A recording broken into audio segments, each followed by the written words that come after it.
Epic number একই। মাথা ভাঙার নেপাল দাসের পরিচয়ে আবেদন হরিণঘাটার ব্যক্তির। আতঙ্ক ছড়ালো এলাকায়। রাজ্য জুড়ে পুরো দমে চলছে এসআইআর এর ফর্ম ফিলআপের কাজ। সময়সীমা প্রায় শেষের মুখে হলেও শেষ মুহূর্তে সময়সীমা বাড়িয়েছে নির্বাচন কমিশন। আর ঠিক সেই সময়ই মাথা ভাঙায় সামনে এলো এক চাঞ্চল্যকর তথ্য। মাথা ভাঙার ছাটখাটের বাড়ি এলাকার বাসিন্দা নেপাল দাস যখন দেখলেন এলাকার সবাই এসআইআর এর ফর্ম পেয়েছেন, কিন্তু তার হাতে কোনো ফর্ম এসে পৌঁছায়নি, তখনই সন্দেহ তৈরি হয়। মানে আপনার ভোটার কার্ডের নাম আছে, মিল আছে? মিল আছে। ওটা কোথাকার? ওরা নদীয়ার। নদিয়া। আপনি ওখানে কতদিন থেকে ভোট দেন? আমি তো এটা বহুদিন থেকে ভোট দিই। আপনার বাবা মার নাম কি 2002 এর লিস্টে নাম আছে? হ্যাঁ আছে। মানে এখন কি জানতে পারলেন?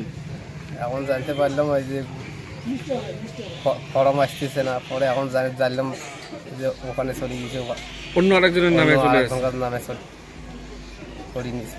তাহলে এখন কতটা আতঙ্কে আছেন? এখন তো বহু আতঙ্কে আছে। তা এই যে আপনার এই ভোটার কার্ড আর নদীয়ার ওই ছেলেটার ভোটার কার্ড কি মানে একই নাম্বার? হ্যাঁ একই নাম। নামও কি এক? হ্যাঁ নামও এক। বাবা মায়ের নাম? বাবার নাম আলাদা আছে। মানে শুধু নাম এবং ভোটার কার্ডের নাম্বার এক? নাম্বার মানে এক নাম্বার থাকার জন্যই কি আপনার ফর্ম আসেনি বলে মনে করছেন? হ্যাঁ। স্থানীয়দের সহায়তায় এপিক নাম্বার দিয়ে অনলাইনে সার্চ করতেই উঠে আসে অদ্ভুত তথ্য। নেপাল দাসের নাম ও এপিক নাম্বার ব্যবহার করে এসআইআর এ আবেদন করেছে অন্য এক ব্যক্তি, এবং সে থাকেন হরিণঘাটায়। এ খবর ছড়াতেই এলাকায় তৈরি হয়েছে উদ্বেগের বাতাবরণ। আতঙ্কিত হয়ে পড়েছেন নেপাল দাস নিজেও। তিনি জানান, এ বিষয়ে খুব শীঘ্রই তিনি প্রশাসনের দ্বারস্থ হবেন। তবে প্রশাসন সূত্রের দাবি, এপিক নম্বর 1 হওয়ার সম্ভাবনা থাকতে পারে এবং এটি বড় কোনো সমস্যার কারণ নয়। যদি উক্ত ব্যক্তির বাবা মায়ের কারো নাম 2002 সালের ভোটার তালিকায় থাকে, তবে ফর্ম 6 জমা দিলেই সমস্যার সমাধান হবে।